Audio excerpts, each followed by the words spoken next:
Before you relax on your next cruise, check one thing first: the bill. Because the charge that surprises most passengers is not alcohol, spa treatments, or excursions. It is gratuities. They appear quietly, grow every single day, and by the final night, many passengers still do not understand who gets the money, what can be removed, and what absolutely cannot. Once, I was on a cruise where a couple walked off the ship, opened their final bill, and froze. There were $259 in charges which they never agreed to, never signed for, and were never asked about. Not drink charges, not spa charges, not the lobster they ordered twice. Gratuities automatically added to their account on the first morning of the cruise, silently compounding every day for 7 straight days at a rate they did not set, for a pool of crew members they may have never met. And the worst part is not the amount. The worst part is that almost everything they believe about those charges is wrong. They think it is a tip. It is not. They think it is optional. It is not the way they think. They think it goes entirely to the people who serve them. It does not. And they think removing it is the smart money move. It might be the worst decision they make on the entire cruise. This video is everything you need to know about cruise gratuities before your next sailing.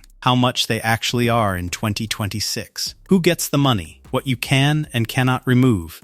The hidden charge built into every single drink, every spa visit, and every specialty dinner that cannot be taken off your bill, no matter what you say at guest services. And the one cruise line that built its entire brand on no tipping, then reversed course and added the charge anyway. If you have a cruise booked in the next 12 months, this is the video that will save you the most confusion, the most frustration, and potentially the most money. Let us start with what the charge actually is, because the language cruise lines use is deliberately soft. They call it a gratuity. They call it a service charge. Holland America calls it a hotel service charge. Celebrity calls it an automatic gratuity program. Royal Caribbean's official policy states that gratuities collected are pooled and applied toward the compensation of onboard crew members. The words change depending on the line, but the function is always the same. It is a daily per-person fee added to your onboard account from the moment you board. You do not sign anything. You do not agree to it at a counter. You do not get a notification on your phone saying a charge has been applied. It appears on your account like it was always supposed to be there,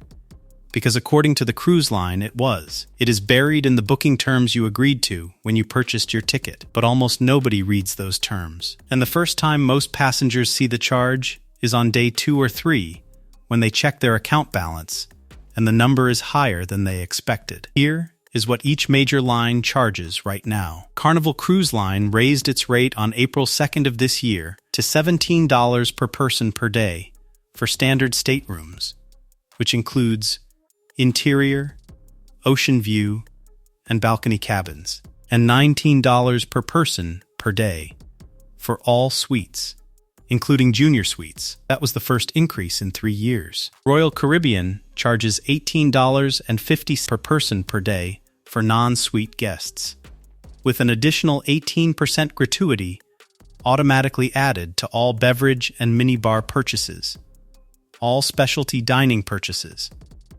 and all room service purchases. On top of that, a 20% gratuity is added to all spa and salon purchases. Norwegian Cruise Line charges $10 per person per day for standard cabins and $25 for the Haven Suites, making it one of the highest daily gratuity rates in the mainstream cruise industry. Celebrity Cruises charges $18 per day for standard staterooms, $19 for concierge class and aqua class, and $23 for the retreat. Princess Cruises charges $18 per day for standard guests, $19 for mini suites, cabanas, and club class, and $20 for full suites. Holland America Line raised its rate in June of this year to $18 per day for standard cabins and $20 for suites. MSC Cruises charges its own daily rate. Disney Cruise Line adds its own automatic gratuity as well. Every major mainstream line has one, and those numbers are per person, not per cabin, not per couple, per person, per day, including children. Let me make that real. A couple in a standard cabin on a 7-night Norwegian cruise will pay $280 in daily gratuities before they buy a single drink. eat at a single specialty restaurant or book a single spa treatment. On a 10-night sailing, that same couple pays $400. Family of 4 on a 7-night Carnival cruise, including 2 children of any age, pays $476 in gratuities alone. A couple in a Haven suite on a 10-night Norwegian sailing pays $500 in daily gratuities. These are not small charges. On many sailings, the gratuity total exceeds what passengers spend on shore excursions for the entire trip. And yet most first-time cruisers have no idea these charges exist until they board. Now here is the part where most people get seriously confused, and where the real money hides. Most passengers assume the daily gratuity is the only tipping charge on the ship. It is not. There is a second layer of charges that operates completely separately, and it is the one you cannot remove no matter what you do. Every time you buy a drink at any bar on the ship, an automatic percentage-based gratuity is added to your bill. On most cruise lines, this is 18 to 20%. Every time you eat at a specialty restaurant, whether it is a steakhouse, a sushi bar, or an Italian trattoria, another 18 to 20% is added. Every time you book a spa treatment, a massage, a facial, a haircut, another 18 to 20% goes on top. These percentage-based charges are classified differently from the daily gratuity. The cruise lines often call them service charges rather than gratuities. And that distinction matters enormously, because while the daily gratuity can technically be adjusted or removed at guest services, these percentage-based service charges are locked. They are non-negotiable. They are on every single receipt from every bar, restaurant, and spa on the entire ship, and no amount of arguing at guest services will change them. So when someone tells you they went to guest services, removed their gratuities, and saved a bunch of money, what they actually did was remove the daily flat charge. They are still paying 18 to 20% on every cocktail they ordered. They are still paying 18 to 20% on every specialty dinner they booked. They are still paying 20% on every massage they received. The charges they think they eliminated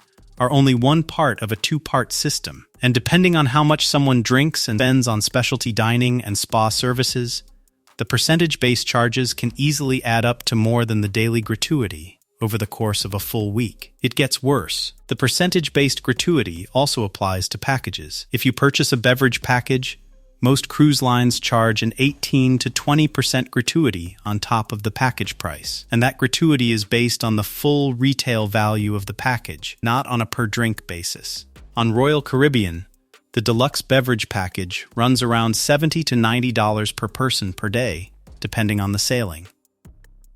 Add 18% gratuity on top of that, and the effective daily cost climbs by $12 to $16 more.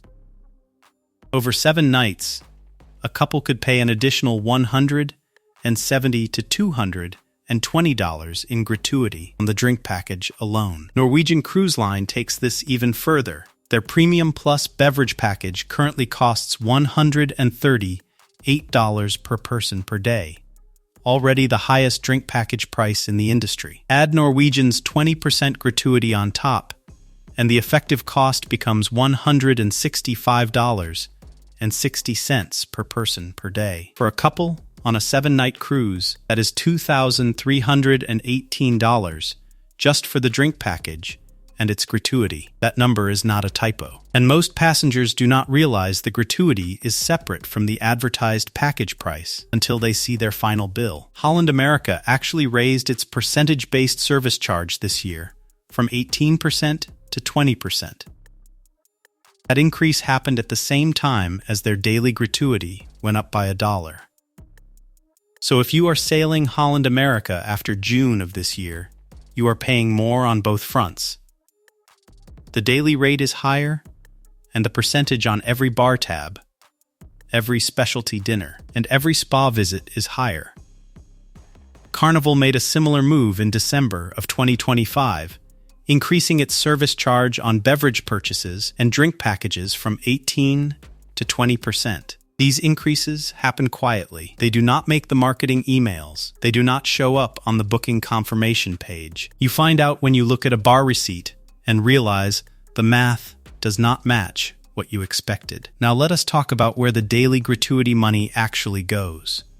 because this is where the emotions run high and the misinformation runs even higher. The daily gratuity does not go to one person. It does not go entirely to your cabin steward. It does not go entirely to your waiter. It goes into a pool. That pool is divided among multiple categories of crew members, many of whom you will never see, never interact with, and never even know exist during your entire cruise. Your cabin steward gets a share. Your dining room waiter and assistant waiter get shares. The buffet staff gets a share. The maitre d' gets a share. And the behind-the-scenes support crew, the people who wash thousands of dishes every night, who prepare the food in a kitchen the size of a football field, who clean the public restrooms and hallways and staircases, who make the ship function as a floating city, they get shares too. This pooling system exists because the old system was broken. 20 years ago, you had an assigned dining table. You had the same waiter every night for the entire cruise. You had a direct personal relationship with specific crew members.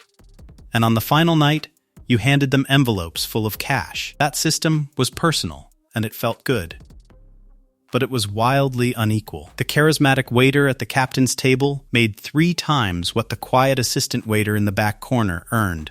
Even though the assistant was working the same 14-hour shift, carrying the same trays, and serving the same food. The pooling system was designed to fix that imbalance. It was also designed for the reality of modern cruising, where passengers eat at a different restaurant every night. You might have dinner at the steakhouse on Monday, the main dining room on Tuesday, room service on Wednesday, the buffet on Thursday, and a specialty Italian place on Friday. You might never see the same waiter twice. Flexible dining means your food is being prepared and served by dozens of different people across a 7-day sailing. The pool ensures all of them get compensated, not just the one you happen to sit in front of. But here is where it gets uncomfortable. For many of these crew members, the gratuity pool is not a bonus on top of a reasonable salary. It is the majority of their take-home income. Most mainstream cruise lines pay front-facing crew a base wage that would shock most passengers if they knew the number. An assistant waiter's base salary can range from $800 to $1,500 per month. Cabin steward's base salary can be as low as $650 per month on some lines. With gratuities factored in, those numbers climb significantly. An experienced dining room waiter can earn between $2,500 and $4,000 per month total. Some earn even more on busy ships with high occupancy. A cabin steward on a large ship responsible for cleaning 15 to 20 cabins per day can earn between $2,500 and $3,500 per month when gratuities are included. But strip out the gratuity pool, and those workers take home a fraction of what they need. They work 7 days a week. They have no weekends. They are on contracts that last 6 to 10 months. They share a small cabin below the waterline with another crew member, and they are thousands of miles from their families, often sending the majority of their earnings home to support children, parents, and spouses they will not see for half a year. This is the uncomfortable truth at the center of the entire gratuity debate. The cruise lines are multi-billion-dollar corporations. They could pay their crew a higher base wage and fold the gratuity into the ticket price, so passengers never have to see the charge or think about it. Several lines have already done exactly this, proving it is entirely possible. Regent Seven Seas includes all gratuities in the fare with no exceptions. Every shore excursion, specialty restaurant meal, and crew tip is built into the price. Silver Sea includes all shipboard gratuities in its fare, with the only extra being an charge on spa and salon services. Their official policy states that tipping is not expected for your suite attendant, dining team, or bar staff. Seabourn states that gratuities are neither required nor expected. Oceania Cruises eliminated its daily gratuity charge in early 2025 and rolled everything into the base fare through their Your World Included program. Azamara includes gratuities. Explora Journeys includes them. Scenic includes them, even for guides and drivers on shore excursions. These lines have proven the model works. The charge absolutely can be absorbed into the ticket price, so that passengers board without guilt, without confusion, and without a daily line item accumulating on their account. And then there is the Virgin Voyages story, which is the most revealing episode in the entire gratuity conversation. For years, Virgin Voyages built its entire brand identity on a single, clear promise. No tipping. Full stop. Gratuities were included in the fare. The crew was paid properly through the ticket price. Passengers could board without the ambient guilt that follows the auto-gratuity system on every other mainstream line. That was the pitch. That was the marketing. That was the specific reason a certain kind of traveler chose Virgin over everyone else. Then in October of 2025, Virgin Voyages reversed course. They introduced a daily charge of $22 per person, or $20 if you prepaid before sailing. They were careful with the language. They did not call it a gratuity. They framed it as a service charge. But the function was identical. A daily per-person fee added to your onboard account for the cruise service. The response from loyal Virgin passengers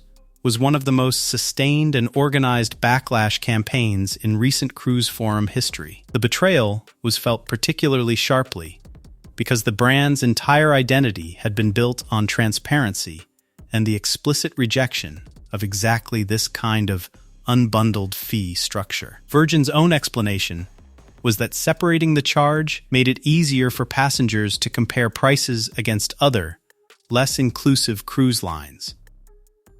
In other words, the sticker price looks lower when the tip is parked on a separate line. The one brand, whose entire selling point was that everything is included, decided the separate charge sells better. That single decision tells you everything you need to know about who the current gratuity structure is really designed to serve. Now here is the part where I tell you what British and European cruise lines have been doing quietly, while American lines keep raising the daily charge. Several UK-focused cruise lines take a completely different approach. P&O Cruises, despite being part of the Carnival Corporation, does not bill guests for mandatory gratuities at all. Service costs are built into the fare. Tipping on top is entirely optional. Fred Olsen shifted toward inclusive pricing on its Freedom fare from this year onward. Marella Cruises includes gratuities. If you sail with a British line, the daily auto gratuity simply does not exist. You board, you enjoy the cruise, and nobody asks you for anything extra. The difference is cultural. Automatic tipping is an American convention, and American cruise lines have exported it globally. But the fact that British lines operating within the same parent companies can absorb the cost into the fare proves that the separate charge is a choice, not a necessity. So should you remove your gratuities? Here is the honest answer, and it will probably frustrate people on both sides of this argument. Yes. On most mainstream cruise lines, you can walk to guest services and ask for the daily gratuity to be reduced or removed from your onboard account. Carnival, Royal Caribbean, Celebrity, Princess, Holland America, MSC, and Disney all allow this. The window is usually any time before the morning of disembarkation. The staff will ask for a reason. You are not legally required to give a detailed justification, but most guests who do it cite poor service, a preference for cash tipping, or budget constraints. The process takes about 5 to 10 minutes. Norwegian handles it slightly differently. On Norwegian, you need to file a reimbursement request rather than simply asking at the desk. But the option exists on essentially every major line. Here is what happens when you do it. You reduce the pool that pays the people who served you, not just your waiter, not just your cabin steward, the dishwasher who cleaned 3,000 plates before midnight, the laundry worker who pressed your tablecloths, the buffet attendant who refilled the coffee station 14 times before noon and wiped down every table between seatings, the person who vacuumed the hallway outside your cabin at 6 in the morning so it looked pristine when you opened your door. Those people are invisible to you, but they are not invisible to the payroll system. When you remove your daily gratuity, their share shrinks. And if enough passengers on a single sailing do the same thing, the cumulative impact on those workers is real and measurable. The people who remove gratuities with the genuine intention of tipping in cash directly are making a well-meaning mistake. They think they are being more generous, more personal, more thoughtful by handing a $20 bill to the cabin steward they liked and a $10 to the bartender who remembered their drink. And they are being generous to those two specific people. But they are simultaneously removing money from every other crew member in the pool who they never interacted with. The woman who cleaned the spa changing room between appointments. The man who maintained the drink station by the pool and wiped down the lounge chairs every morning. The entire kitchen brigade that prepped every salad every dessert, every plate that arrived at their table through a kitchen they never set foot in. Cash tipping replaces the pool for one or two individuals. It erases it for dozens of others. The math does not work, and the crew members who suffer the most are the ones passengers never have the chance to thank. Now, there are absolutely legitimate reasons to adjust gratuities. If you had genuinely poor service, if your cabin was not cleaned for 2 consecutive days, if your waiter was dismissive or rude, if something went meaningfully wrong that was not addressed, you should speak to guest services and explain the situation. That is what the adjustment process is designed for. But removing the full gratuity on a cruise where the service was perfectly fine, simply because you object to the system in principle, or because you want to save $150, punishes the crew for a corporate decision they had no part in making. You do not have to like the system. You should probably be frustrated by it. But the crew did not design it. They just depend on it. And when you remove the charge, the cruise line does not absorb the difference. The workers do. Here is a smarter approach that balances fairness with reality. Keep the daily gratuity on your account. It pays the invisible crew, the people in the kitchen, the laundry, the engine room, the sanitation team, the housekeeping supervisors, everyone who makes the ship function, but never introduces themselves by name. Then, if a specific crew member gave you exceptional service, tip them additionally in cash. For your cabin steward, $10 to $20 per person at the end of a 7-night cruise is a meaningful gesture that they will genuinely appreciate. Smart strategy is to hand half of it over on day 1 when you first meet your steward, and the rest on the final night. That first day cash creates a relationship immediately. Your steward knows you value their work, and you are likely to receive noticeably more attentive service for the rest of the week. Extra towels appear without asking. Ice shows up before you expected it. Your cabin is turned down earlier because they know your schedule. For a waiter who served you multiple evenings at the same table and remembered your preferences, $10 to $20 in a small envelope or handed directly is warmly received. At the bar, glance at your receipt before adding more on top. The 18 to 20% is already built into every drink. If the bartender went above and beyond, crafted something special for you off menu, or simply made your evening better, a couple of dollars in cash is generous, but not required. Do not double tip blindly. That is how passengers accidentally pay 50% on a single cocktail without realizing it. Bring small bills. American dollars are accepted on cruise ships worldwide. Singles, 5s, and 10s are what the crew prefers. You can also get envelopes from guest services on the last night if you want to give a more formal thank you. Some passengers create a daily tip envelope system where they set aside a fixed amount each day and distribute it throughout the week based on the service they receive. That turns tipping from a stressful end of cruise scramble into a relaxed daily practice. For passengers who want to avoid the gratuity line item entirely, there is one clean solution. Book a cruise line that includes gratuities in the fare. Regent 7 Seas, Silversea, Seabourn, Oceania, Azamara, Explora Journeys, and Scenic all fold gratuities into the ticket price. You will pay more upfront for the fare itself, but you will never see a daily charge accumulating on your onboard account. You will never stand in the guest services line on the last night, wondering whether you are doing the right thing, and you will never feel the background guilt that the current system is specifically designed to produce. The price is the price. The tip is inside it, and nobody asks you for anything more. One more detail that most cruise content never mentions. You can prepay your gratuities before you sail, and doing so can actually save you real money. When Carnival raised its daily rate in April of this year, passengers who had already booked and prepaid were locked into the old $16 rate regardless of when their ship departed.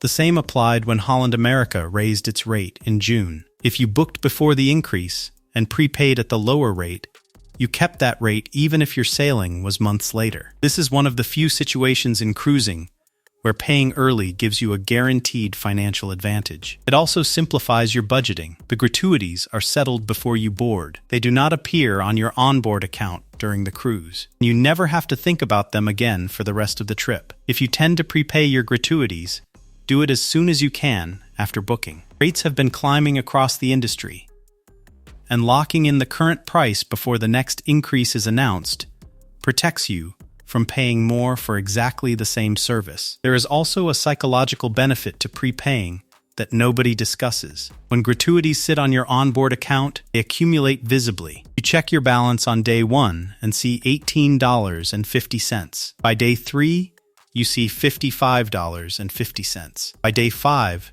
it has crossed $90. By the final night, it is north of $120, and that is per person. Watching the number climb creates a low-level financial anxiety that sits underneath every other experience on the ship. You start second-guessing the system. You start wondering whether the crew really gets the money. You start thinking about going to guest services to reduce it. Prepaying eliminates all of that friction. You paid it once. It is done. It is not on your account. It does not grow. And every charge you see on your bill from that point forward is something you actually chose to spend money on. That mental clarity is worth more than most passengers realize. Do not forget the tips that happen off the ship. Port baggage handlers at the cruise terminal typically receive $2 to $5 per bag, depending on size and weight. This is separate from any airline baggage fees and is paid directly in cash. Tour guides on shore excursions are customarily tipped $5 to $10 per person if the experience was good. If you take a private tour, 15 to 20% of the tour cost is standard. These are not automatic charges. They are not added to your onboard account. They happen on land, in cash, and most first-time cruisers forget to budget for them entirely. Let me leave you with a number that puts the entire gratuity conversation into perspective. A couple on a 7-night cruise in a standard cabin on one of the major mainstream lines will pay somewhere between $240 and $280 in daily gratuities. That is roughly $35 to $40 per day for 2 people combined. For that amount, they receive daily cabin cleaning and turn-down service, a cabin steward who handles every request from extra pillows to a broken closet door, a full dining room staff across multiple restaurants, including an assistant waiter, a head waiter, and a maitre d', buffet attendants who keep food stations running for 16 hours a day, bar support staff who wash glassware faster than you can finish a drink, and the behind-the-scenes army of hundreds of workers who keep a floating city running smoothly for 3,000 to 5,000 passengers around the clock. $35 to $40 a day for all of that. Split across a team of people who are away from their families for 6 to 10 months at a time, sharing a tiny crew cabin below the waterline with a roommate they did not choose. Working 12 to 14 hours a day, 7 days a week, with no weekends and no holidays, earning a base salary that in many cases would not cover rent in the cities most passengers came from. You do not have to love the gratuity system. The cruise lines could fix it tomorrow by raising the base fare by $20 per person per day and paying their crew a proper wage. That is exactly what the luxury lines did. And their crews are not standing at guest services watching passengers remove their income at 11 in the evening on the last night. But until the mainstream lines follow that model, the daily charge on your account is not a fee the corporation is quietly pocketing. It is the paycheck for the people who made your bed, cooked your food, poured your drink, and smiled at you every single morning, even though they have not seen their own children in 4 months. Knowing that does not make the charge disappear, but it should make the decision about what to do with it a lot clearer. Pay it, prepay it, if you can. Add a few dollars in cash for the crew members who made your trip special, and save your frustration for the corporations that designed this system, not the people who have no choice but to live inside it.